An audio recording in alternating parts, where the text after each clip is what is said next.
The gun was already in her hand when Paul Cooper walked through the door. Edna Whitaker stood behind the counter of her general store in Redemption Creek, Texas, her dark eyes fixed on the man with the kind of steadiness that made men twice her size take a cautious step backward. Her jaw was set like carved stone. Her finger was not on the trigger, but it was close enough that nobody in the room wanted to test the distance. The year was 1882, and the late afternoon sun was cutting through the dusty windows in long golden bars, and nobody was breathing. "You the land agent," she said. Paul Cooper raised both hands slowly, the way a man does when he respects the situation and the woman holding the weapon. He was 31 years old, broad-shouldered with a face that had been weathered by a decade of open plains and honest work. He had a Marshal's badge pinned to his coat, but he had not led with it when he came through the door. He wished now, very sincerely, that he had. "I am not the land agent," he said, his voice even and low, the kind of voice that did not crack under pressure. "I am Paul Cooper, Deputy Federal Marshal out of San Antonio, and I am going to need you to point that Colt somewhere other than my chest before one of us has a very bad evening." "I've had a bad evening since Tuesday," Edna said. "State your business." "I came to warn you," Paul said, "not to threaten you. There is a difference, Miss Whitaker, and I would appreciate the chance to explain it." Her eyes narrowed. "How do you know my name?" "Because every man between here and the Rio Grande has told me yours," Paul said, usually followed by the words proud, impossible, and not worth the trouble. Something flickered behind her eyes. It was not softness exactly. It was something more complicated than softness, the way a locked door is more complicated than an open one. "And you came anyway," she said. "I did," Paul said. "Because where I come from, proud and impossible sounds like a woman who has been given very good reasons to be both." The silence in the store was complete. 3 other customers were pressed against the far wall near the bolt of calico fabric and the grain sacks, none of them moving. The afternoon sun kept doing its slow, indifferent work across the floorboards. Edna Whitaker held Paul Cooper's gaze for a long moment. Then she lowered the gun. She did not put it away. She simply lowered it to her side, the way a woman does when she is granting someone a hearing and not a reprieve. "Speak your piece," she said. What Paul Cooper said next would change both their lives entirely. But to understand why, you have to go back 3 weeks, to the morning that a man named Harlan Voss arrived in Redemption Creek and began the series of events that would strip away every illusion Edna Whitaker had built her life upon and replace them, slowly and painfully, and against every ounce of her considerable will, with something real. Redemption Creek, Texas, sat in the middle of a stretch of high plains that looked like God had smoothed it out with the flat of his hand and then forgotten about it. The town had started as a trading post in 1864 and had grown into something resembling permanence by sheer stubbornness. There was a church, a schoolhouse, a saloon called the Blue Spur, a sheriff's office that had seen 3 different sheriffs in as many years, a livery stable, a doctor's office, and Whitaker's general store, which had been the center of commercial life in Redemption Creek since Edna's father, Robert Whitaker, had built it in 1871. Robert Whitaker had died of pneumonia in the winter of 1879, leaving the store to his only daughter along with a deed, a strongbox containing $412, and a reputation as the most honest merchant in 3 counties. Edna had been 22 years old. She had buried her father in the frozen ground behind the church, thanked the neighbors who came with casseroles and condolences, and then gone back to work the following morning because there was no one else to do it. In the 3 years since, she had doubled the store's inventory, extended credit carefully and recovered it successfully, and established herself as someone whose word was worth more than most men's written contracts. She had also, in that same period, refused 2 marriage proposals, ended a courtship that she had allowed to go on 2 months longer than she should have, and developed a reputation for directness that made the less confident members of the male population of Redemption Creek address her primarily through intermediaries. She was 25 years old. She had her mother's dark hair and her father's square jaw and a pair of gray eyes that people consistently described as unsettling until they got used to them, at which point they described them as the most honest eyes in West Texas. She was not unhappy. She was careful. Those were different things, and Edna understood the difference, even if nobody else in Redemption Creek particularly wanted to.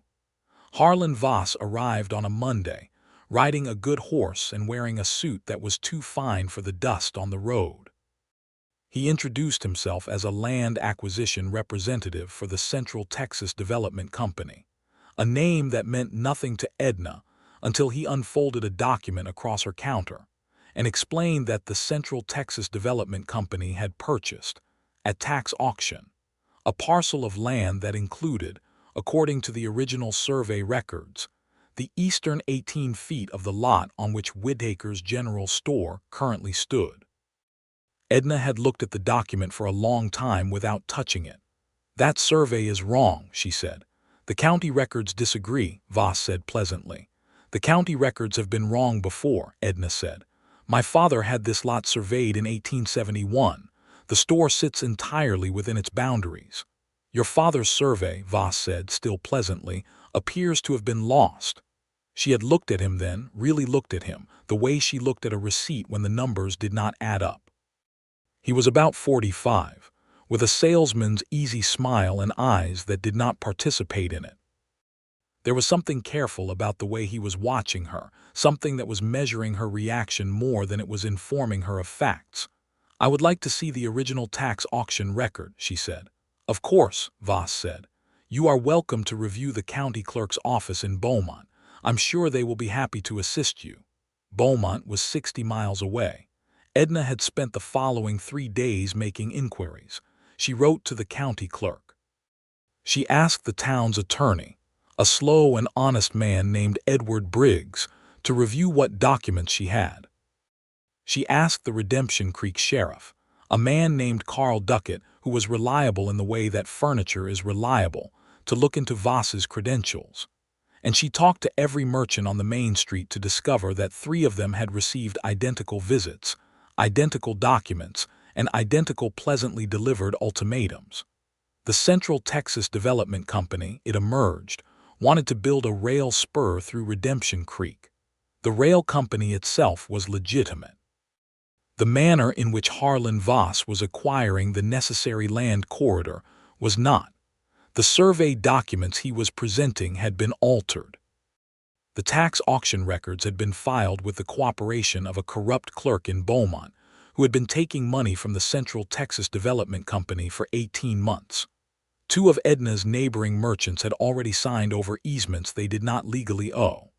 They had signed because they were frightened, because Harlan Voss had made it clear, in his pleasant way, that merchants who cooperated found the process smooth, and merchants who did not found that other problems tended to develop. Problems with licenses, problems with suppliers, problems of a nature he left tactfully unspecified but perfectly understood. On the 4th day, a man Edna did not know broke the window of her store at 3 in the morning. He did not take anything. He did not need to. The message was the message. On the 5th day, she had loaded her father's Colt revolver, placed it under the counter within easy reach, and continued doing business.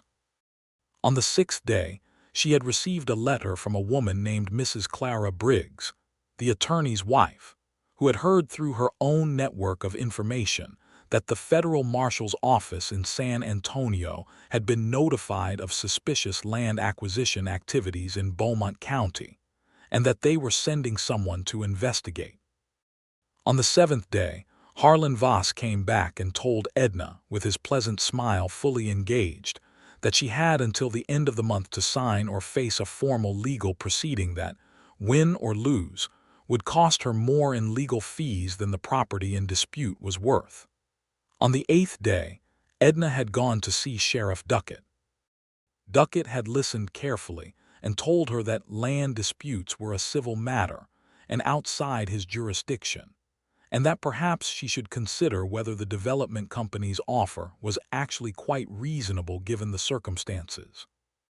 She had walked out of the sheriff's office and down the main street and back into her store, and she had stood behind her counter for a long time, looking at the walls her father had built, the shelves he had stocked, the floor he had swept every morning of his adult life, and she had made a decision. She was not signing anything. On the morning of the 15th day, a Tuesday, a man came into the store and introduced himself as a representative of the Beaumont County Land Office, and told her that a legal injunction had been filed that would prevent her from selling or transferring the property while the dispute was pending. He was polite and formal, and his papers appeared to be in order. She had stood very still while he explained everything. She had said thank you and goodbye, and then she had walked to the back of the store and stood in the storeroom for exactly 4 minutes, in the dark, with her hands pressed flat against the shelves, because she needed 4 minutes where nobody could see her face. Then she had come back out, put the Colt on the counter in plain view, and dared anyone to give her more bad news. That was the state of things when Paul Cooper walked through the door. He told her the important part standing right there in the store, with the other customers still pressed against the far wall, and the sun still cutting its golden bars across the floorboards, because he had quickly assessed that Edna Whitaker was not the kind of woman who appreciated being asked to wait. He told her that the federal marshal's office had been building a case against the Central Texas Development Company for 6 months.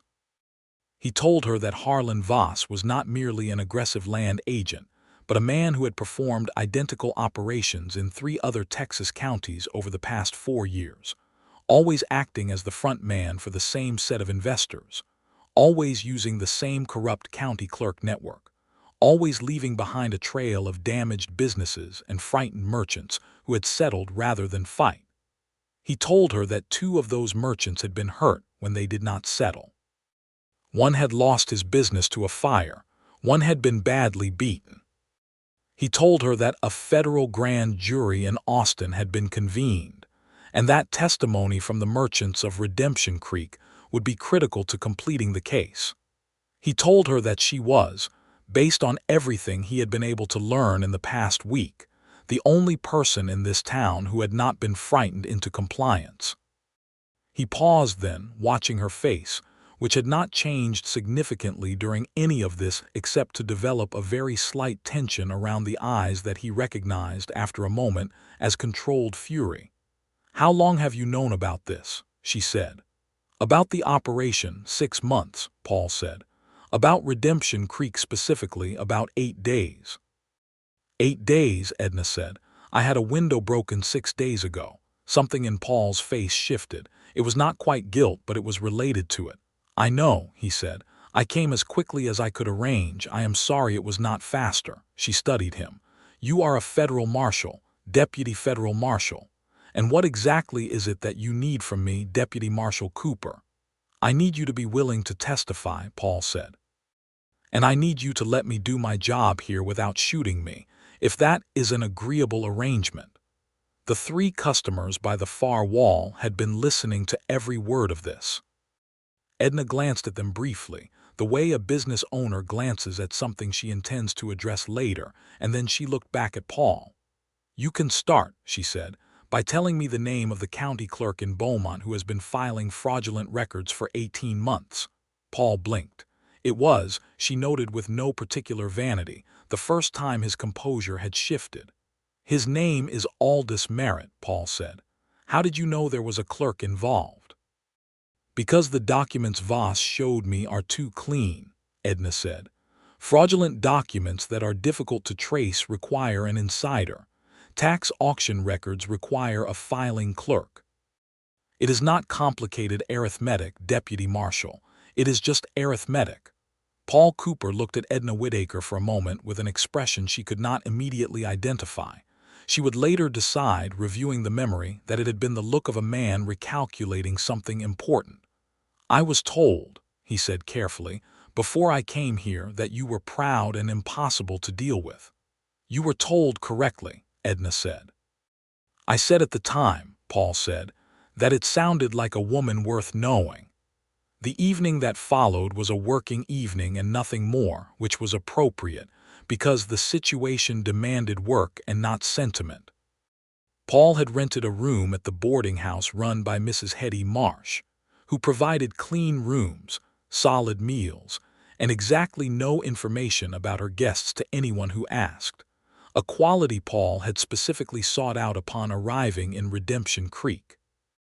He had been in town for 3 days before he walked into the general store, spending those days doing what good investigators do: listening, observing, talking to people who had nothing to do with the case about topics that had nothing to do with it, and building a picture from everything they incidentally revealed. What the picture had shown him was that Redemption Creek was a frightened town. The fear was not the dramatic kind, not the fear of outright violence or immediate danger. It was the slower, more suffocating fear of people who had been made to understand that resistance was expensive and compliance was merely unpleasant. Most of the town had chosen the unpleasant option and were now living with the particular shame of having done so. The exception was Edna Whitaker, and Paul had heard her name from 6 different people in 3 days, always with the same slightly awed and slightly exasperated quality, the way people describe someone they admire and do not entirely understand. She was impossible, they said. She was stubborn as a post. She would not listen to reason. She had no sense of her own vulnerability. Paul had listened to all of this and had thought, quietly and privately, that it sounded less like a description of a difficult woman and more like a description of a person who had correctly identified what was right and was doing it despite the cost, which was, in his experience, one of the rarer and more valuable things a person could do. He had also thought, quietly and even more privately, that he was very interested in meeting her. That evening, after the store closed, Edna brought her records to the table in the back room and spread them out. Paul pulled up a chair across from her, and they worked by the light of an oil lamp, going through every document Voss had presented, every letter Edna had sent and received, every note she had made during her conversations with neighboring merchants. Paul's case files were in a saddlebag he had retrieved from the boarding house, and he added them to the table, and they worked on opposite sides of the lamp with the comfortable efficiency of 2 people who were good at what they did and recognized the same quality in each other. It was Edna who found the discrepancy in the notary seal on Voss's primary document.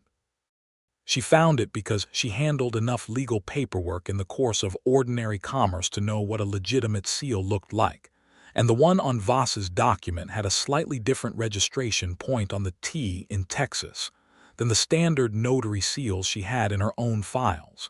She pointed it out without fanfare, simply turning the document and tapping the seal with one finger. Paul leaned in to look. Then he opened his saddlebag and produced a magnifying glass, a small one, the kind that folded into a leather case. He examined the seal for nearly a minute. "That's the same irregularity we found on documents from the Greystone County operation," he said. "Same notary. Same fraudulent stamp." "Which means the same network," Edna said. "Yes," Paul said. "This is very good, Miss Whitaker." "It is arithmetic," Edna said again, but there was a different quality in her voice now, a slight relaxation, the way a held breath becomes a normal breath.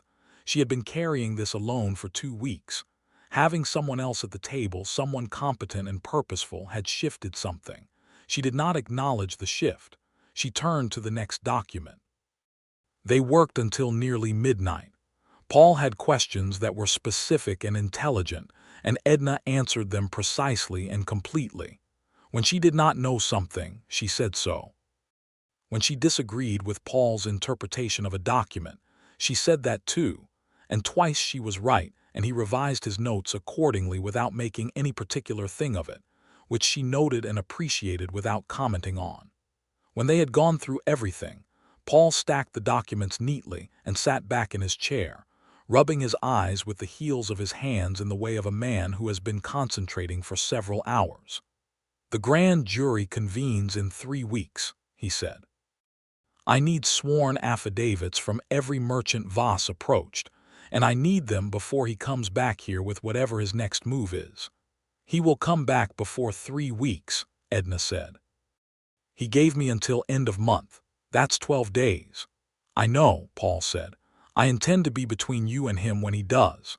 Something about the directness of that statement, the unaffected certainty of it, landed differently than Edna had expected. She had been the one standing between things and herself for 3 years. The idea of someone standing between her and something was not a comfortable one, philosophically. But the way Paul said it was not protective in the diminishing sense.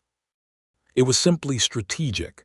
He was stating a tactical fact about his deployment of himself. She looked at him across the lamp. "You should know," she said, "that I will not be managed." "I don't manage people," Paul said. "I work with them. There's a significant difference."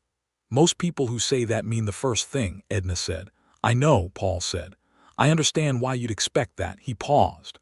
"What happened 3 years ago that made you this careful?" The question was asked with a gentle directness that she had not prepared for, and she felt it arrive somewhere behind her sternum with a small, unexpected force. "My father died," she said, keeping her voice even. "And several people who had been very warm to him when he was alive became very interested in what he had left behind once he was gone. I learned something about the difference between people who value you and people who value what you represent." Paul was quiet for a moment, looking at her with those steady, sun-weathered eyes. "I'm sorry about your father," he said. It was not the reflexive condolence people offered.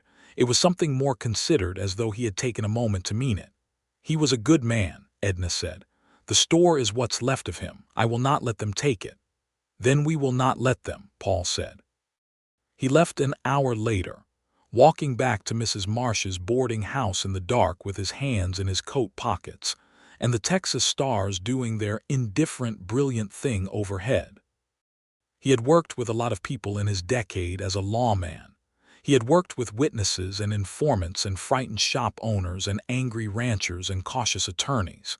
He had never worked with anyone quite like Edna Whitaker, and he was aware, walking back through the warm summer dark, that he would need to be thoughtful about what that meant. The following morning, he began the work of collecting affidavits from the other merchants. It was more difficult than it should have been, because the town's fear was a real and present force, and Paul had to spend time with each person convincing them that the federal case was solid enough that testimony would lead to Voss's conviction rather than simply to retaliation with no legal consequence. He was patient with this. He was honest about the risks and honest about the likelihood of success, and he did not promise more than he could deliver. Edna helped, though she did it in her own way. She did not accompany Paul to the other merchants' shops. Instead, she talked to their wives and their families in the ordinary course of daily life, in the store, at the well, at the church on Sunday. She did not tell them what to do. She simply made it clear in her direct and unembellished way that she was testifying, that she was not frightened, and that she believed the law would hold. The credibility she had built over 3 years of honest dealing turned out to be worth more than any number of official assurances. By the end of the first week, 4 of the 7 merchants Voss had approached had agreed to give affidavits. By the end of the second week, 6 had. In the spaces between this work, Paul and Edna found themselves in each other's company more than either of them had planned for. He stopped into the store each morning, ostensibly to report on his progress, actually because the store was on his route to the other businesses and the morning conversation was useful. She brought extra food when she was preparing the midday meal because it made no particular sense to cook for one when the boarding house food was as mediocre as everyone said it was, and because she told herself it was hospitality and not preference. They talked about the case. They also, increasingly, talked about other things. Paul had grown up in a small farming town outside of Waco, the youngest of 4 brothers. He had become a lawman by a path he described as accidental, which he defined as meaning that he had never planned it, but that he could not now imagine having done anything else. He had a dry humor that emerged gradually, in small increments, like a fire catching from a spark, and it had a way of appearing exactly when the tension of the work needed releasing. Edna had not laughed easily in 3 years. She discovered, somewhat to her own disconcertion, that she was laughing. She also discovered that Paul was watching her, with the same quiet attention he turned on everything, and that he was doing it in a way that was entirely different from the way men usually watched her. Men usually watched her the way they watched a challenge or an obstacle. Paul watched her the way he watched the documents on the table, with real attention, with the intention of understanding rather than the intention of categorizing. She did not quite know what to do with this, so she did what she usually did with things she did not quite know what to do with. She worked harder and paid close attention and waited for more information. The 9th day after Paul's arrival was a Saturday. The store was busy in the morning with the weekly business that came in from the surrounding ranches, and Paul helped, without being asked, to carry grain sacks and load orders onto wagons. And he did it without making any particular thing of helping, which she appreciated, because she had endured enough pointed demonstrations of masculine helpfulness to last several lifetimes. In the afternoon, when the rush had passed, he stayed. They sat on the porch step in the late afternoon heat, drinking cold water from a tin pitcher and watching the Main Street Saturday commerce with the companionable quiet of people who had run out of necessary things to say and discovered that the silence was not uncomfortable. "Tell me about the case you worked before this one," Edna said eventually. Paul looked at the street for a moment. "Cattle rustling ring in the hill country," he said. "7 ranches hit over 18 months. Took us 4 months to identify the operation. How did you find them?" "The same way you found the notary seal," he said. "I found a number that didn't add up in a shipping manifest and I followed it backward." She looked at him sideways. "You sound like you actually enjoy this." "I do," Paul said. "Is that strange?" "Most people who do dangerous work don't admit to enjoying it," Edna said. "Most people," Paul said, "haven't admitted to themselves that what they're actually enjoying is the puzzle, not the danger. The danger is just the part you get through on your way to the answer." Edna was quiet for a moment. "My father used to say something similar about business," she said. "He said the pleasure was in the arithmetic, and the rest was just endurance." "He sounds like someone I would have liked to know," Paul said. "He was," Edna said. There was a pause, easy and warm. "Can I ask you something?" Paul said. "You can try," Edna said. "The men who came around after he died, the ones who wanted what he'd left, did any of them come close to convincing you?" The question surprised her with its precision. It landed in the specific territory she thought she had thoroughly armored. "One of them," she said after a moment. "His name was Thomas Garrett. He was a rancher from north of town. He was," she paused, choosing the word carefully, "persuasive." "What stopped you?" "He told me," Edna said, "that the store would be easier for me to manage with a husband's guidance. He said this while standing in the store I had been managing alone for 7 months without any guidance from anyone." Paul made a sound that was somewhere between a sigh and a quiet laugh. "And that was the end of Thomas Garrett." "That was very much the end of Thomas Garrett," Edna said. Paul looked at her then, directly and clearly, and she looked back at him with the same quality, the two of them regarding each other across the small distance of the porch step, with the honest attention of people who had stopped pretending to be engaged in other things. "I have not once," Paul said quietly, "felt the need to offer you guidance."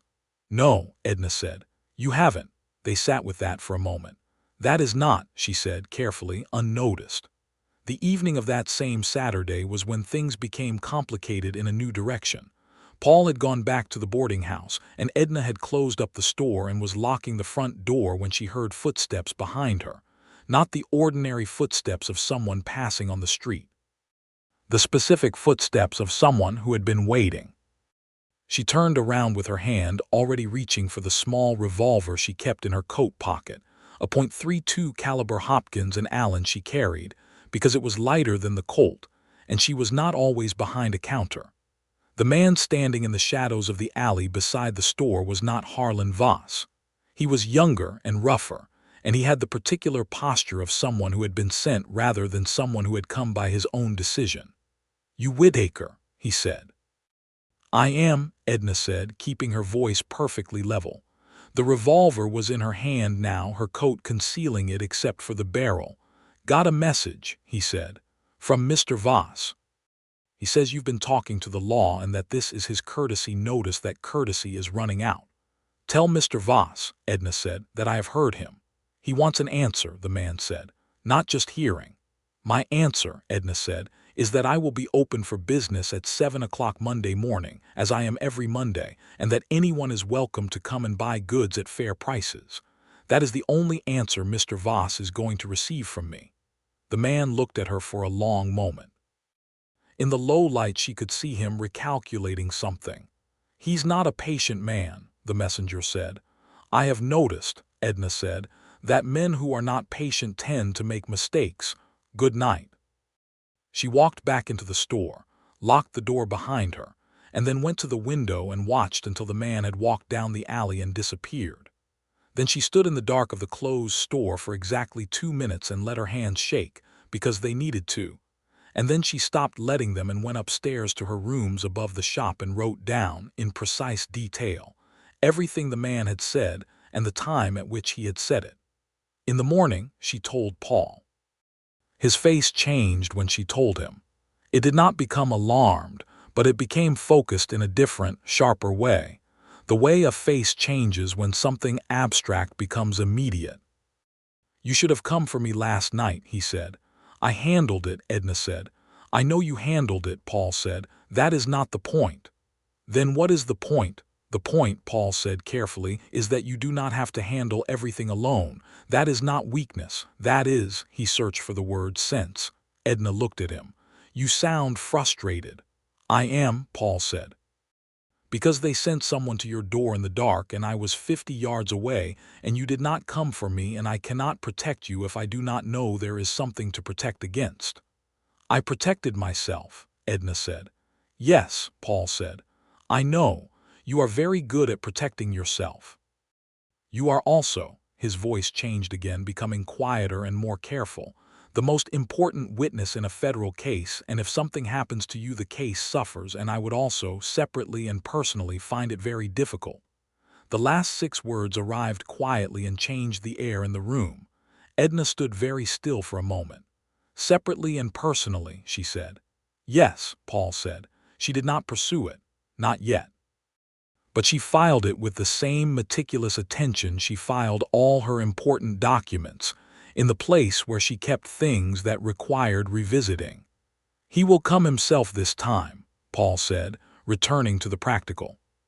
"Has used the indirect approach and it has not worked. Voss will come, and when he does, I need to be there." "And say what?" Edna asked. "I need him to either threaten you in my presence, which I can use, or I need him to present the documents again, which I can examine with the authority of the federal marshal's office and which will, when compared with what we already have, be enough to serve notice of federal investigation and freeze his entire land acquisition operation." Edna considered this. "And if he figures out who you are before you want him to?" "Then we improvise," Paul said. "That is not a plan," Edna said. "It is the beginning of one," Paul said, and the dry humor was there again, small and warm. She almost smiled. "Be in the store by 8 Monday morning." "I will be there at 7:30, he said. He was there at 7:15. Monday morning passed without Voss. Tuesday morning also passed without him. On Tuesday afternoon, Paul walked with Edna to the sheriff's office and had a conversation with Carl Duckett that was polite in form and firm in substance. Paul placed his federal marshal's credentials on Duckett's desk and explained, in the patient manner of a man who is giving someone an opportunity to be on the right side of something, that the federal investigation of the Central Texas Development Company was in its final stages, that cooperation from local law enforcement would be noted, and that obstruction, even of the passive variety, would also be noted. Duckett had not said much during this conversation. He had looked at the credentials and at Paul and at Edna, who was standing slightly behind and to the left of Paul with her hands folded and her expression entirely neutral. Then he had said that he would of course cooperate with federal law enforcement in any way that was appropriate, and Paul had thanked him in the same pleasant, firm way. Walking back up the main street, Edna said, He is going to send a message to Voss. Yes, Paul said. I know. You wanted him to. I needed Voss to know I was here, Paul said. And I needed him to know it in a way that was unofficial so that I could see how he responds. She looked at him sideways again with that particular look he was beginning to understand meant she was revising a calculation. You are more devious than you appear, she said.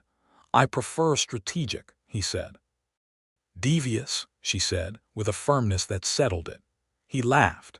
It was a genuine laugh, and it surprised him as much as it surprised her, and they walked the rest of the way to the store in the warm afternoon with the particular light feeling of two people who have just moved through a door that was previously closed. Harlan Voss came back Wednesday morning, and he did not come alone. He came with two men Paul recognized from the descriptions in his case files. Associates named Decker and Hale, who had been present at two previous operations, and against whom there were standing warrants in Williamson County. Voss came into the store in his fine suit with his pleasant smile fully engaged, and he found Edna behind the counter and Paul Cooper leaning against the back wall with his arms folded and his badge visible and his expression carrying the particular quality of a man who has been waiting. Voss stopped walking. His smile did not fall.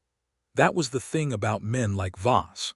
The smile was a separate mechanism, running on its own maintenance, not actually connected to anything inside. Good morning, Miss Whitaker, he said.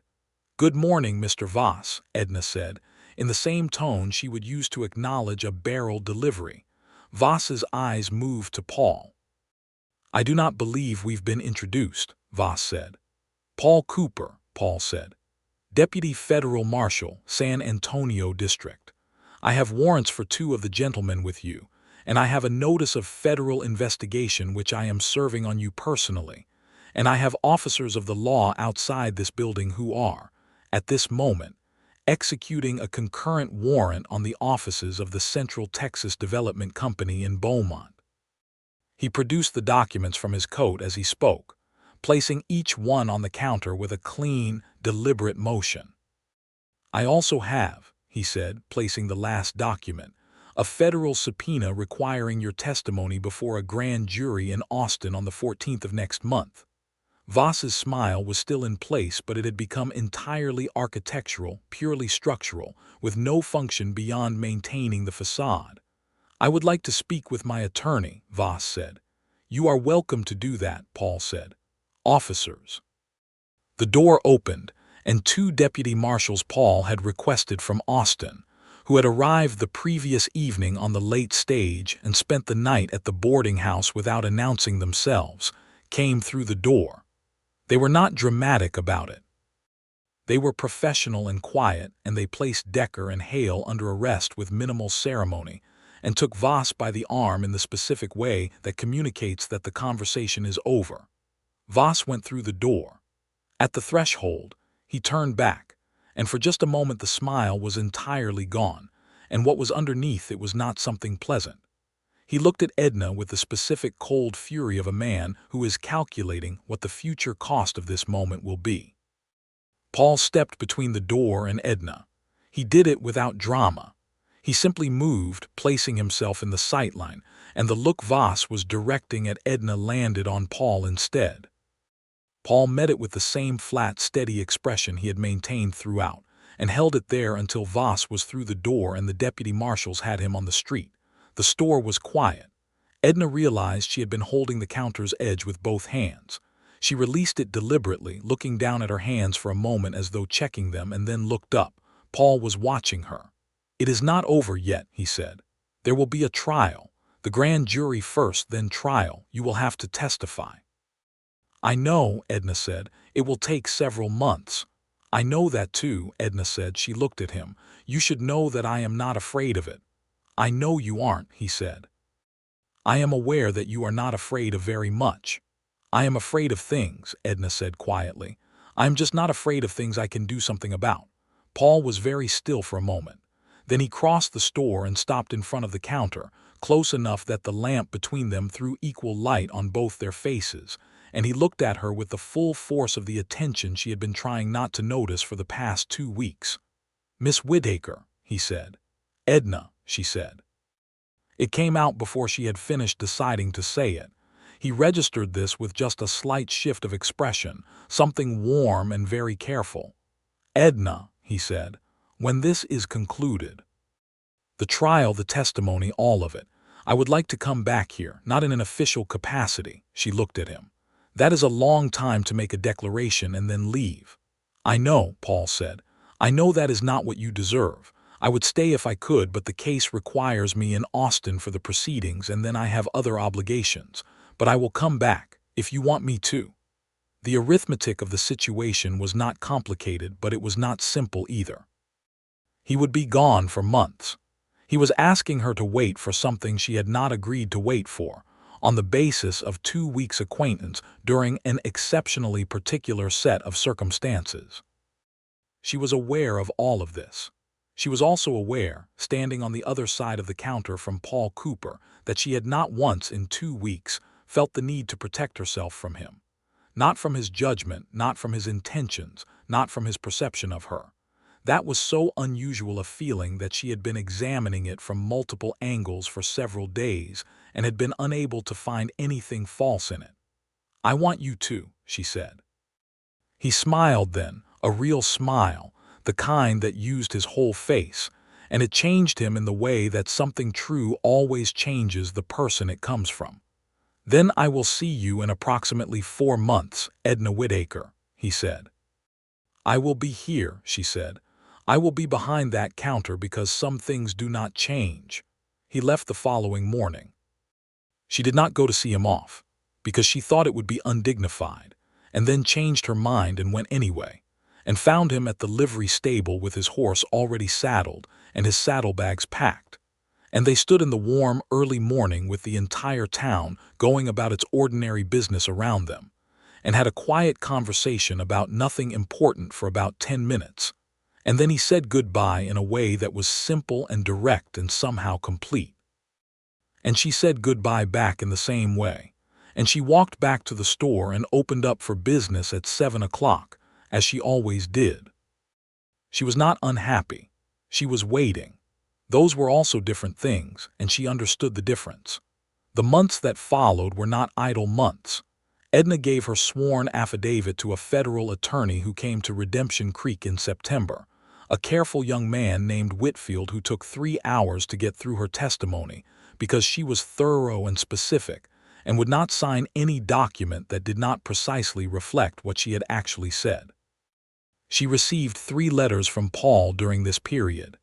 The first arrived in October, 2 months after his departure. It was 2 pages, written in a clear, slightly cramped hand, and it reported that the grand jury had indicted Voss and 17 associates across 4 counties, including Aldous Merritt, the corrupt Beaumont clerk. It also said, in a brief passage near the end of the 2nd page, that he thought about Redemption Creek often and found it difficult to determine whether it was the town or a specific person in it that occupied most of his thoughts, but that he suspected the answer would not surprise her. She read that passage 3 times. She did not respond to it directly. She wrote back a letter reporting that the injunction on the store had been lifted following the indictment, that 2 of the neighboring merchants had recovered their signed-away easements through the federal proceeding, and that Sheriff Duckett had announced his retirement, which the town was treating as a victory of ambiguous nature, since the replacement had not yet been identified. At the end of her letter, she wrote that she expected Redemption Creek would look exactly as he remembered it when he returned, and that she did not think the answer to his question would surprise him either. The second letter came in December. It was longer, 4 pages, and it was a different kind of letter than the first. The legal update was brief, occupying only the first page and reporting that the trial date had been set for February. The remaining 3 pages were a conversation. He told her about a case from earlier in his career that he had been thinking about, a case in which he had made a mistake that had cost someone considerably, and the manner in which he had eventually made peace with it. He asked her about the arithmetic of running a general store, the practical mechanics of it, with what she recognized as genuine interest. He asked about the winter, about whether Redemption Creek winters were as cold as he remembered them being, about whether she had help with the heavy work or managed it alone as he suspected she did. She wrote back a letter of equal length. It was, she noted to herself, somewhat surprising how much she had to say. The third letter arrived in January, short and factual. The trial was proceeding. Voss had attempted a plea negotiation that the prosecution had declined. The testimony of the Redemption Creek merchants, particularly hers, was described by the federal attorney as the cornerstone of the case. He expected to be in Redemption Creek by April at the latest. She read the third letter standing at the counter on a cold January morning, and then put it carefully away in the strongbox where she kept the most important things, alongside the deed to the property and the last photograph of her father, and she went back to work. February became March. March was warm and windy, the way Texas March always is, with the grass coming back green and the cattle on the surrounding ranches beginning to move again after the slow season. The trial of Harlan Voss and his associates concluded on the 17th of March, 1883, with convictions on all primary counts. The newspaper in Beaumont ran the story on the front page. The Redemption Creek weekly paper ran it on the first page with a subheading that noted the essential role of local merchants' testimony, and Edna read it behind the counter on a Friday morning and allowed herself exactly one moment of unguarded satisfaction before the next customer came in. Paul Cooper came back to Redemption Creek on the 3rd of April, 1883, on a Tuesday afternoon, riding the same horse in the same coat with the same Marshal's badge on his chest, arriving in the main street at about 3 in the afternoon when the light was good and the town was going about its business. He did not send notice ahead of himself. He tied the horse at the rail outside the general store and pushed through the door, and there she was, behind the counter, and there he was, not in an official capacity. They looked at each other across the store. "Miss Whitaker," he said. "Deputy Marshal Cooper," she said. "I told you I would come back," he said. "You did," she said. "You are punctual nearly to the day." "I have been, as it turns out, motivated," he said. She was quiet for a moment. "The store closes at 5, she said. "If you would like to come back at 5:30, I will make supper." "I will be here at 5:30, he said. He was there at 5:05, because he was not a man who operated on the far side of punctual, and she had not yet finished locking up, and he held the door while she dealt with the last customer, and she noticed that he was watching her the same way he had always watched her, with the same full and undivided and honest attention, and that nothing about him had changed in 8 months except that she now knew more of him, and the accumulation of that knowing had its own particular weight.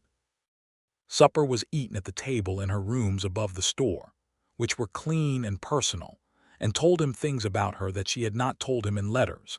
Things like the fact that she had a shelf of books that included a volume of natural history and 2 of Jane Austen, and one of the new realist novels from the East that were causing considerable discussion, and that her father's pipe was still on the mantelpiece, and that she was a better cook than she had suggested when she described her meals in letters.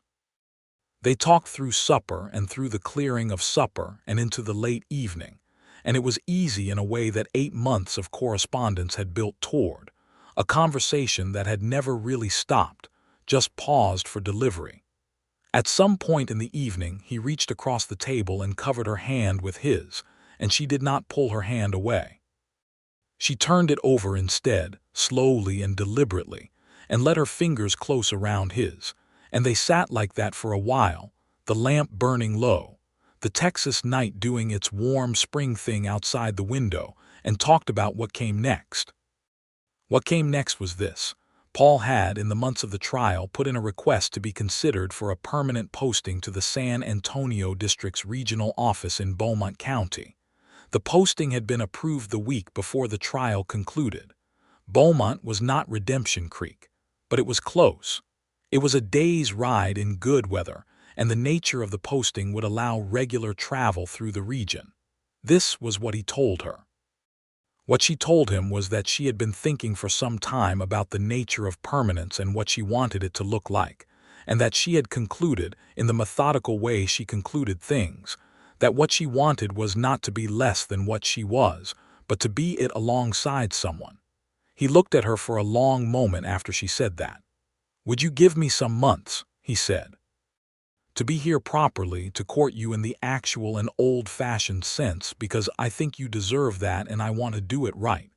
"Yes," she said, "but I want you to know something first." "Tell me," he said. "I am not going to become less particular or less direct or less stubborn," she said. "If you have some idea that time or affection will smooth those things, I want to discourage that idea now." He smiled, and it was the full smile again, the whole face one. "Edna," he said, "those are the things I am specifically here for." She looked at him with the straight gray gaze that people described as unsettling until they got used to it. "All right," she said. "Then court me properly." He did. The spring of 1883 in Redemption Creek was a spring of small and careful things.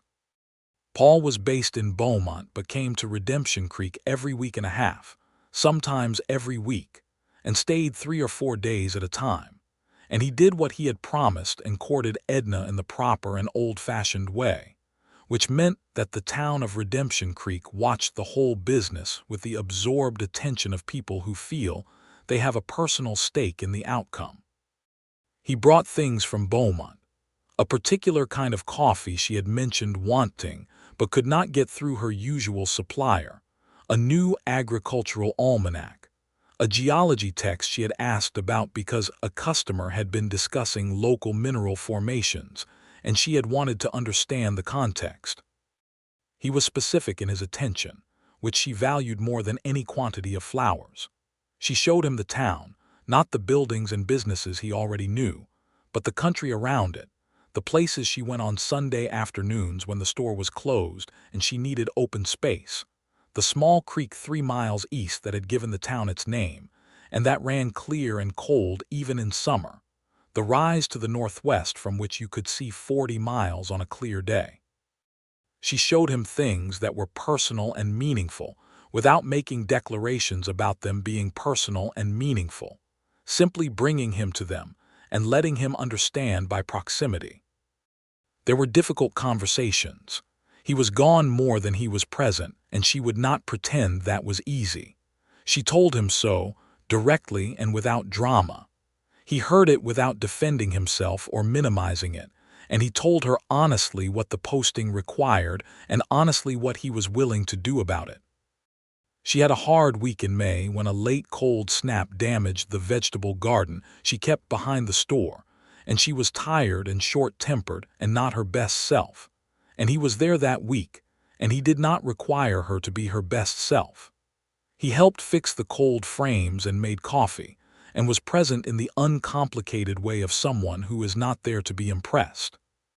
She told him at the end of that week that she appreciated it. "You don't have to appreciate it," he said. "It's just being here. Most people," she said, "are somewhere else when things are difficult." "I know," he said.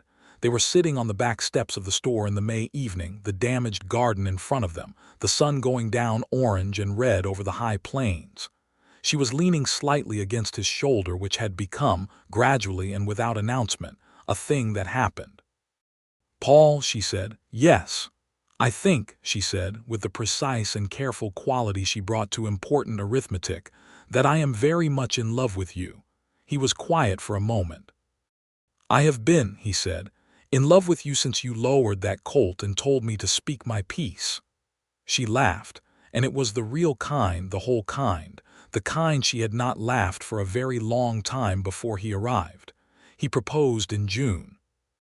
He did it without theater at the table in her rooms above the store, over the coffee she had learned he liked very strong with a small amount of sugar, on a Thursday evening after supper, setting down his cup and asking her in the direct and unembellished way that was, she had concluded, simply how he was made. She said yes with equal directness. She also said that she intended to keep the store. "I know," he said. "I would never ask you not to."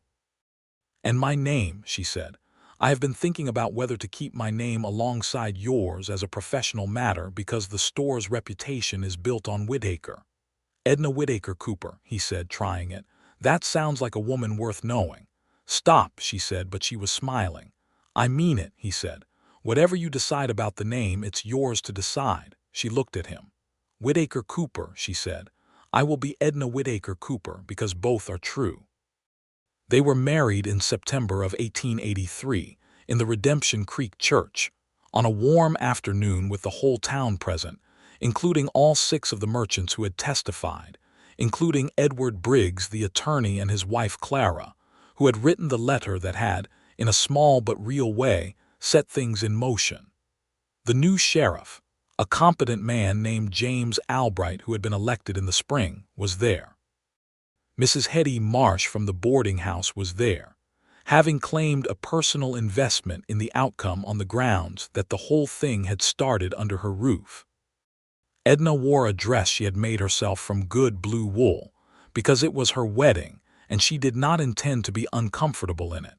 And Paul wore his good coat with the badge conspicuously absent because this was not an official occasion.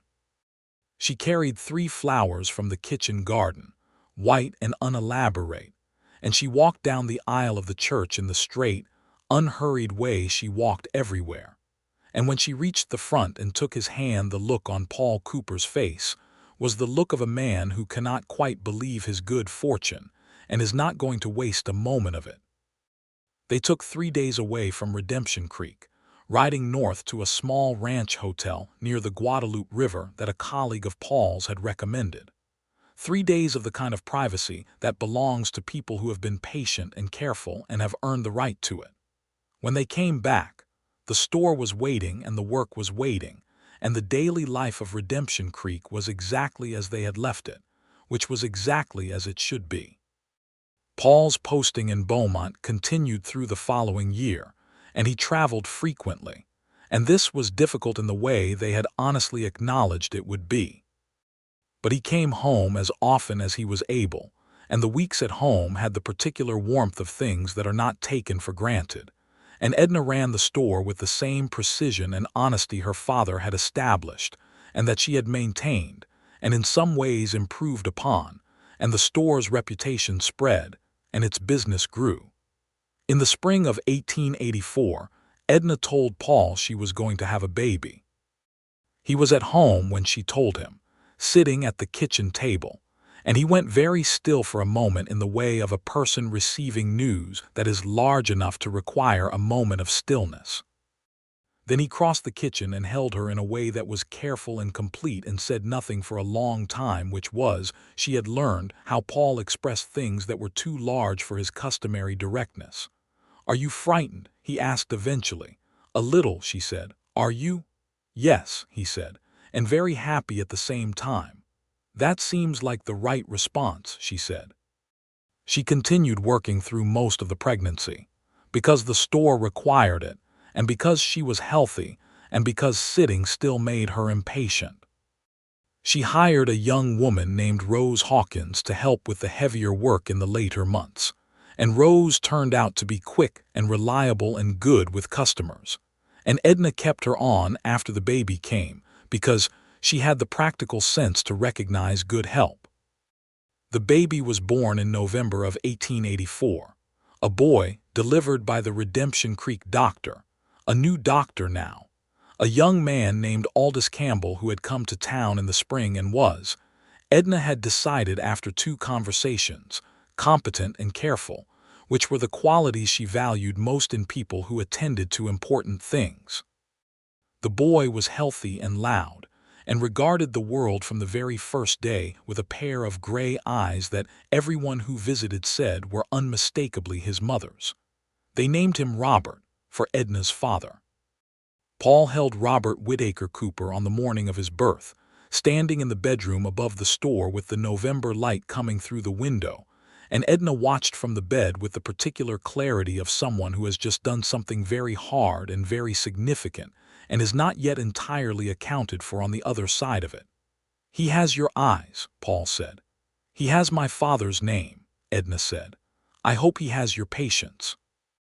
Paul looked up from the baby, and the smile on his face was so open and unguarded that it made her heart do something it still did with regular frequency, which was a fact she had made peace with and even, privately, celebrated. The months after Robert's birth were their most complicated and also their richest. Sleep was scarce, and the store demanded constant attention, and Paul's posting required him to be away at regular intervals, and the management of an infant and a business simultaneously was the kind of arithmetic that did not simplify. They argued twice, genuine arguments, about the balance of work and presence and what was fair to each of them, and both arguments ended not in easy resolution, but in the harder and more valuable kind, the kind that required honesty from both parties and produced actual agreement rather than temporary peace. They were good at that. They were constitutionally incapable of the alternative. Paul put in a transfer request in the summer of 1885, requesting reassignment to a district that would require significantly less travel. The request was granted in the fall, and he was reassigned to the regional office in Beaumont with a territorial responsibility that kept him within 50 miles of Redemption Creek on all but a handful of occasions per year. This was not a sacrifice he made reluctantly. He made it because his life was in Redemption Creek, in the rooms above the general store, and in the daily conversation of the woman who ran it, and in the small boy who was now walking, and had developed a determined quality about getting from one end of the store to another that strongly resembled his mother. In 1886, the Central Texas Rail line came through. It came through legitimately, through the work of a new land acquisition company that was entirely straightforward, and that negotiated actual easements at fair prices, because the old company's prosecution had made a very strong example. The rail spur came in north of the main street, and it brought business and brought growth and brought new residents and new commerce, and Whitaker's general store was well positioned to serve all of it. Edna expanded the store in 1887, purchasing the lot adjacent and adding a dry goods room and a postal counter, since the new population required postal services and the nearest post office was 6 miles away. She hired 2 additional staff and managed them with the same combination of directness and fairness she applied to everything. Paul made her laugh every day. That was not a small thing. She had not known, before him, how much she needed to laugh, not in the relieved or performed way, but in the real way, the bone-deep way that means the world is genuinely funny and someone has noticed it beside you. He had a particular skill for finding the absurd in the ordinary, expressed always in that dry, understated way, and it met something in her that had been waiting for it. She told him things she told no one else. The small and private ledger of her thoughts that she did not put into practical action, but that existed anyway. The uncertainties and the fears and the things she was proud of, that modesty required she not mention to anyone else. He listened to all of it with the same quality of full attention that had characterized him from the beginning, and he told her his equivalent things, and in the accumulation of that particular intimacy they became, year by year, something that was built and not merely found. In the summer of 1888, Robert was 3 and running the entire length of the store at top speed, and had recently developed a theory about the organization of the grain inventory that was wrong, but expressed with such confidence that it had been taken seriously by at least one customer. Edna was 31 years old and Paul was 37, and they had been married for nearly 5 years. And on a warm June morning, Edna told Paul she was expecting again. He received this news with more ease than the first, because the first had shown him what to do with it, and what to do was to put down whatever was in his hands and hold her, which he did. The second baby arrived in January of 1889, another boy, which was a surprise to most of Redemption Creek, which had been running a quiet poll on the subject. They named him James, which had no particular family history, but was a name they both simply liked, and James arrived in the world with Paul's temperament and Edna's focus. And the combination of the two was, from early infancy, promising in ways that made them look at each other across the crib, with the slight bewilderment of parents confronting a small person who is entirely themselves and entirely new. Robert took a while to warm to James, but came around by spring, partly because James was unreservedly enthusiastic about Robert from the first moment he could express enthusiasm, and it is difficult to remain cool towards someone who is genuinely delighted by your presence. The following years were the years of ordinary life in the best possible sense. Not uneventful, not without difficulty, not without the kind of hard days that every life contains, but ordinary in the sense of full and consistent and chosen. Edna ran the store. Paul worked his district. They raised their boys in the rooms above the shop and in the surrounding country of Redemption Creek, which was growing slowly and steadily into the next version of itself, the railroad-era version, the version that was connected to the larger world. Edna continued to be proud and direct and impossible in the ways that she had always been, and Paul continued to find these qualities specifically the things he was there for. And this turned out to be sustainable over the long term, which was not always a guaranteed outcome, but which, in their case, proved to be. There was a night in 1890, a warm October night, when they were sitting on the back steps of the store after the boys were in bed, the way they sat together when the day was done and the work was finished. The night sky over the plains was the extravagant Texas sky, the one that made cosmological arguments unnecessary because the evidence was right there above your head, vast and clear and indifferent and extraordinary. Edna was leaning against Paul's shoulder in the way that had become, over 7 years, as ordinary and necessary as breathing. "Do you remember," she said, "what you said to someone before you came here, when they warned you about me?" "I said it sounded like a woman worth knowing," Paul said. "You were right," Edna said. "I generally am," Paul said, and she could hear the smile in it. "Don't push it," she said. He laughed. She felt it through his shoulder and through her own, the way laughter goes when you are very close to someone. They sat in the starlight for a while longer. "I was thinking," Paul said eventually, "about whether we should consider building something out back, a proper kitchen garden structure before next winter." "I've been thinking the same," Edna said. "I talked to Tom Garrity at the lumber yard about timber prices last week." He turned to look at her. "Of course you did." "I anticipated the conversation," she said. "You always do," he said. "It is," she said, "arithmetic." He kissed the top of her head, which was not very dramatic or very grand, but it was the gesture of a man who has come to understand that the ordinary moments are the important ones. And Edna leaned a little more fully against him and watched the stars do their patient, ancient work overhead, and felt, in the very specific way that she felt things, which was completely and without remainder, that the world had arranged itself into the right shape. Robert and James grew up in that store and in that town, and along that creek east of town that had given Redemption Creek its name.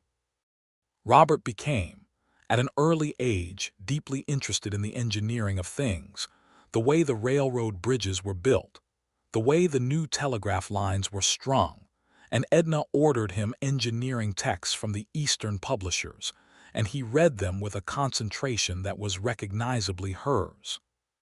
James was his father's son in temperament, patient and observant and prone to dry observations delivered in a tone of complete seriousness, which made the people around him laugh in ways they had not anticipated, which he received with the slight pleased surprise of someone who has not yet learned to expect the effect.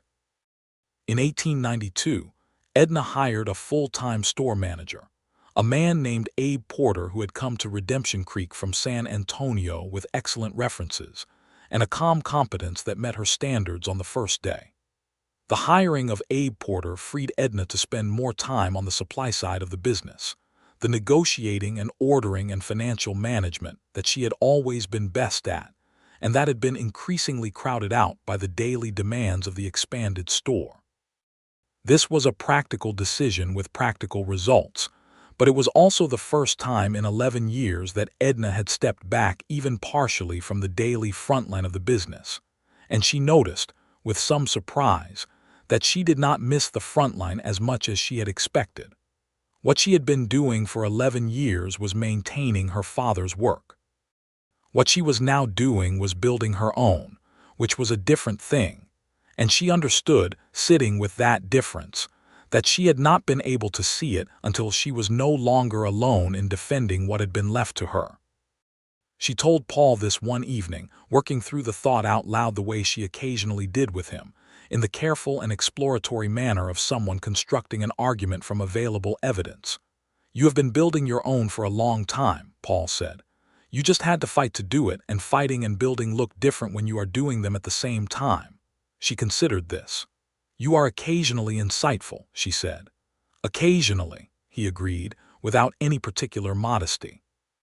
In 1893, Paul completed 20 years of federal law enforcement service and was offered a senior administrative position in the San Antonio district office, a desk position, less travel, more bureaucracy, more management of other deputies, and less direct field work. He turned it over for 2 weeks and discussed it with Edna at length, and she asked him, in the direct way she asked important questions, whether he would be satisfied with it. He said that he thought satisfied might not be the right measure. He said that what mattered was whether the work was useful, and the administrative position would shape the work of a dozen deputies across the region, which was a kind of usefulness. "Is that the whole truth?" Edna asked. He paused. "I am 42 years old," he said. "I have done the field work honestly, and I am proud of it, and I am also, somewhat to my own surprise, tired of being away." "Then take the desk," Edna said. He took the desk. He moved his office to a part of the Beaumont County Courthouse that was 30 miles from Redemption Creek. He was home 5 nights out of 7. Robert was 9 and James was 4, and they adjusted to their father's increased presence with the complete ease of children who have never actually doubted that their father was interested in them, who simply now had more evidence of it. The last years of the century came and went over the plains of West Texas with the same patient indifference that all years bring. The store expanded again in 1895, adding a hardware section when the previous hardware merchant retired and sold his inventory rather than pass the business on. Edna negotiated the inventory purchase with the same precision she brought to all financial dealings, and integrated it into the store within 2 months with no disruption to existing operations. Abe Porter, the manager, described this to his wife as the most efficiently executed business expansion he had ever witnessed, and his wife said that did not surprise her in the least. Robert left for Austin in 1897 to study engineering at the university there, which had a program that was exactly what he had been reading toward for the past several years. The morning he left, Edna stood on the platform at the Redemption Creek rail stop, which the rail line had built in 1888, and watched her son board the train with his luggage and his engineering texts and his expression of intense forward focus. And she felt the specific feeling that is pride mixed with the awareness of time passing, which is not grief, but is neighboring to it. Paul stood beside her, and when the train had gone he took her hand without saying anything, and they stood on the platform for a moment in the morning light. "He is going to do something that matters," Edna said. "Yes," Paul said. "He has your relentlessness." "He has your patience," Edna said. "He has the best of both of us then," Paul said. "Which is what you hope for." James was 13 and at the schoolhouse and had recently become very interested in the law, a development that Paul regarded with the modest pride of a man who has not pushed it and is therefore allowed to be pleased by it. In 1899, the store celebrated its 28th year of operation as Whitaker's General Store. Edna ordered a notice placed in the Redemption Creek weekly paper. She did not attend the celebration that some of the town's merchants organized in her honor, because public celebration of herself was not something she was comfortable with. but she stood in the store on the morning of the anniversary and looked at the walls her father had built and the business she had defended and built further, and she was satisfied. Paul was sitting on the store's porch step with a cup of coffee, and she came out and sat beside him, and the town of Redemption Creek was doing its morning business around them, and the sun was doing what it always did over the Texas plains, which was its extravagant, indifferent best. 28 years, Paul said. My father's 28 and my 8, Edna said. I intend for it to be longer. I believe that completely, Paul said. She looked at the main street, the street she had walked every day of her adult life, the street that had changed and grown and remained in its essential character the same. She looked at the store her father had built and that she had kept and that she had made her own. I have been thinking, she said, about whether we should bring Robert home eventually, whether there is something in the business that would suit his skills if he ever wanted to come back. Ask him, Paul said. When he's done with his studies, he'll tell you honestly. He will, Edna said. He is very honest. Runs in the family, Paul said. She looked at him sideways. Do not be smug, she said. I am not smug, Paul said. I am appreciative. There is a difference. She leaned against his shoulder in the morning sun. The town moved around them, the horses at the rails and the women at the market and the children from the school going by in their purposeful small-person way, and the whole warm, ordinary, extraordinary life of a place that had been claimed and built and defended and loved. Paul, she said. Yes. I am glad you came through that door, she said. All those years ago. He covered her hand with his, the same gesture as the table across from the lamp, the same gesture he had been making for 16 years, which had not diminished by repetition but had grown richer with it. I told someone, he said, that proud and impossible sounded like a woman worth knowing. You were right, she said. I was, he said, worth knowing, worth every single thing.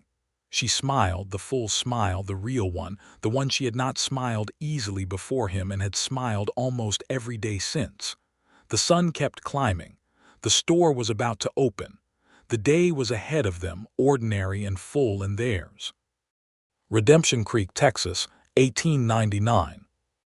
A general store run by a woman who had been told she was impossible, and a man who had decided that was precisely the recommendation he needed, and the life they had built between them that was whole and honest and entirely sufficient, and the two boys raised in it, and the years ahead that were not finished yet, and the good, plain, enduring truth of two people who had found in each other the specific and irreplaceable thing that no other arrangement of the world could have provided.